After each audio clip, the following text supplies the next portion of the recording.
Hi guys, welcome back to my channel. Welcome if you are new here. My name is Charlie and I sell handmade polymer clay earrings and accessories on my shop called Charrings. Now, in today's video, I am going to be showing you how I make earring backs. This might be a bit of a niche question, but I've had so many questions in the past about how I make my earring card backs. Let me show you. These cards here, so this is what I put my earrings on. Now, I remember when I first started my business, I just used ones from Amazon, but when I started expanding my business, I really wanted to get into my own cards. Now I do some for Halloween, Christmas. I've never seen any brand actually change their earring backs to seasonal ones, but I like to do that because I think it adds a bit of extra fun. I only do these usually at Halloween and Christmas. I'm going to take you through the full process of how I create the earring backs, how I print them off, what software I use to get them printed, how much it is, how many I get, what sizing I use, everything. So from this video, if you don't know how to do it at all, I'm hoping you'll be able to leave this video with a clear understanding of exactly how to do it. And if you do have any questions, drop them in the comments. I respond to every single comment. So make sure you leave one if you do have any questions and I can help you. So an example of some that I'm using at the moment, as it's coming up to Halloween, I've got my Halloween packaging. So these black ones here, I've got little cool ghosts on them, and these ones make the pink earrings stand out more, in my opinion. Whereas these ones here have got the ghost face on, and these ones have got blood splatters. Again, I created these fully myself, but I just remember when I started my business, I really wanted to get into making my own earring backs, and I could not find one video out there that shows how to do it. And I've had a few comments now on one of my previous videos asking me to do this video, so here it is. Okay, so now we're at the computer, we can move on to Canva. So this is not like an ad or anything like that, but it's really good if you've got a business, really good for designing. You can even use it for Instagram posts, stories, business cards, thank you cards, anything like that. So it's really, really useful. So for earring backs, you basically want to treat this as a business card. That's the best way of describing it. So first you want to go to custom size and do 60mm by 85mm and do it in a portrait version rather than landscape. This is what you'll come out with. So this is my first ever design of the earring backs. This was years ago when I first started. So this was the first ever design that I did. And if you can see, very big spelling mistake. So I wrote Etsy instead of Etsy. That is such an annoying thing that I did. So that is one massive tip that I'd give, which seems obvious, but clearly it isn't. Be vigilant, check, double check, triple check, make sure if you're spending money to print them all off, don't waste it, and wasting card and stuff by making mistakes. And to be honest, I didn't notice until months and months later when someone commented on one of my videos saying Etsy, and I was like, what? And then I was like, no! So just be careful. So this is my first ever design. Now, I'll tell you another mistake that I made with this one that I personally made. Doesn't mean it's going to be a mistake for you, but for me, the pale pink background was a no-go. It just didn't make my earrings pop. Pink doesn't match every single colour, and for my branding specifically, it's very colourful. All my earrings are very colourful, bright, you can see this.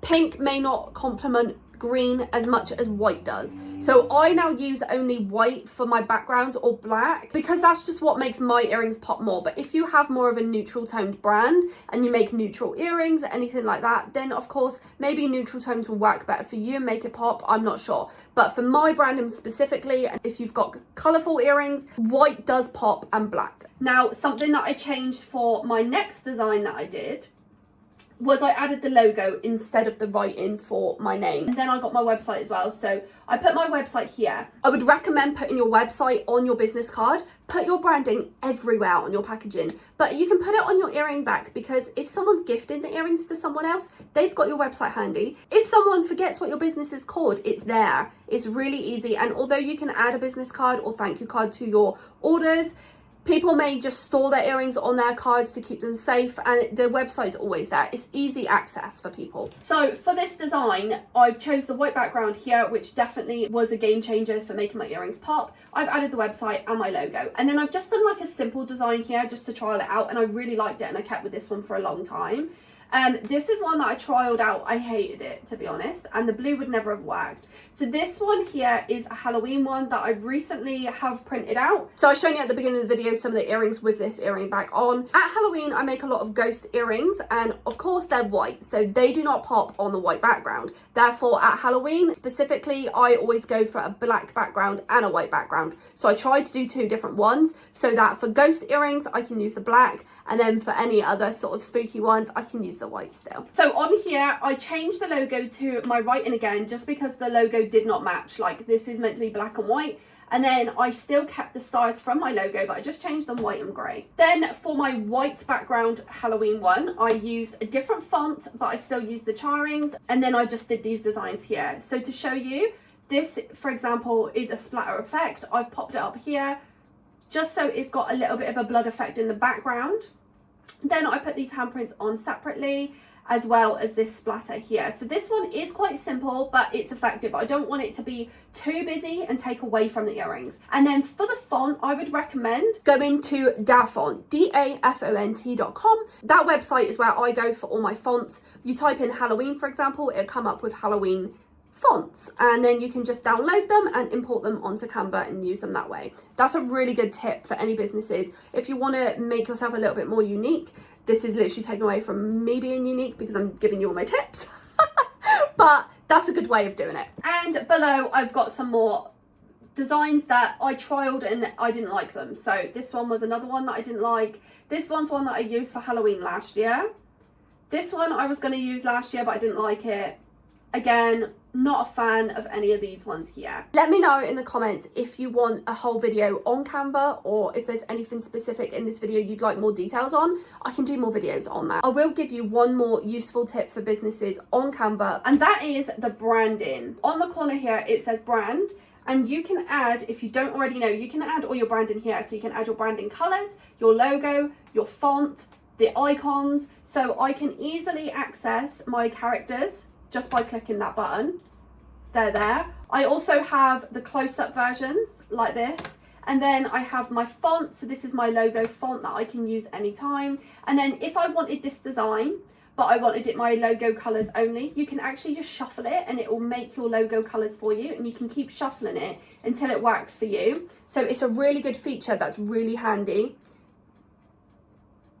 And it just makes your designing process much quicker, or helps with creative ideas if you're not as creative or you can't think of anything. So then we're going to move on now to printing the earring backs. Now I use Vistaprint. Again, there are loads of different websites out there that you can use. This is just the one that I use because I already print off my business cards, thank you cards, stickers, anything like that. Go to business cards. I'm going to show you the most affordable way of doing it, which is go to shapes and standard, which is here. So here is the standard business card. So I'm going to go for select size, standard. You can either choose to have your corners rounded or square. Square is cheaper, rounded it costs more. So I would recommend going for square. If you want to round off the edges, you can get a tool for that. Then here are the prices. So for 500, you can get it for £18.49. That is such a bargain. On Vistaprint as well, always look out for the sales because they've always got some sort of sale on. And if they haven't, wait until they've got one, because it's so regular that they have them. Especially if you're looking just for earring backs, wait until they've got a business card sale on. You can either browse your design or upload it. I upload it. You want to choose vertical, make sure it is portrait, and then upload your design. So obviously this is going to show me all my designs for thank you cards, literally everything that I use. And then you can just select your design and then it comes up here. So it's got the bleed line here. I wouldn't worry too much about that. On the back, I don't put anything because one, it costs more, and two, you don't need it for an earring back. And then you can just preview and see what your design looks like. Then when they arrive, I will show you what I do next. Once the earring backs arrive, they will look like this. So this is the one that I use all the time at the moment. I really, really like the simplicity of it, but then it's also got a bit of color around the edges. But again, it's not taken away from the earrings. So this is the one that I currently use. This is how it comes. Obviously it doesn't come with the holes. So that's where this tool will come in. So I bought this one from Amazon. I'll put this on my Amazon storefront because it's actually quite hard to find, but I've had this for literally about 3 years. So these are really, really good. And all it does is just hole punch. So you can pop this one through there and punch a hole. Simple as that. And then if you were to do the other side, now the holes are in the card and they're ready to use, and they're earring cards. So I used this technique for about a year until my boyfriend gave me a better tip.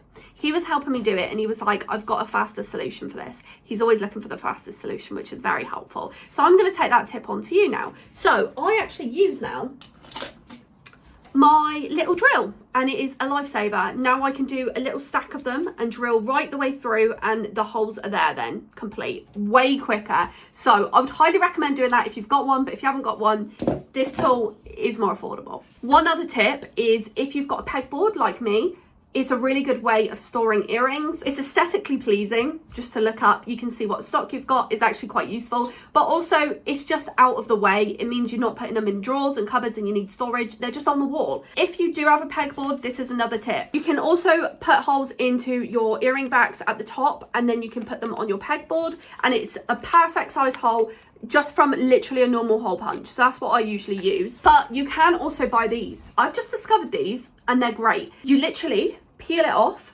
stick it on the back of the card, and then they look like this instead. So then you're not ruining the design of your earring card, basically. So that's what I've started using, just so that I don't hole punch right in the middle of my name. But you can use either one. Again, I'll link these on my Amazon storefront as well, just so that you've got a place to get them. Because what do you search for that? It took me so long to discover something like that. So hopefully all these tips help. I really do hope you enjoyed this video. I know this probably is quite a niche request, but a few people have asked, so I thought I would make the video anyway. I never plug myself on here, so if you do want to check out my Instagram, my TikTok, anything like that, they are linked in my description down below. If you want to shop at my shop, it's charrings.com. Here are some of my Halloween earrings. At the moment, I have a Halloween range out, and they are literally going to be on sale until Halloween. And what I'm going to do is I'm going to put a little discount in this video. So if you've made it to the end, you've got a nice little treat, and you can use code YouTube in capitals for 20% off my entire shop. I will have that limited for 2 weeks from this video. So if you want to grab anything, make sure you do quickly. And yeah, thank you so much for watching, guys, and I'll see you in my next one. Bye.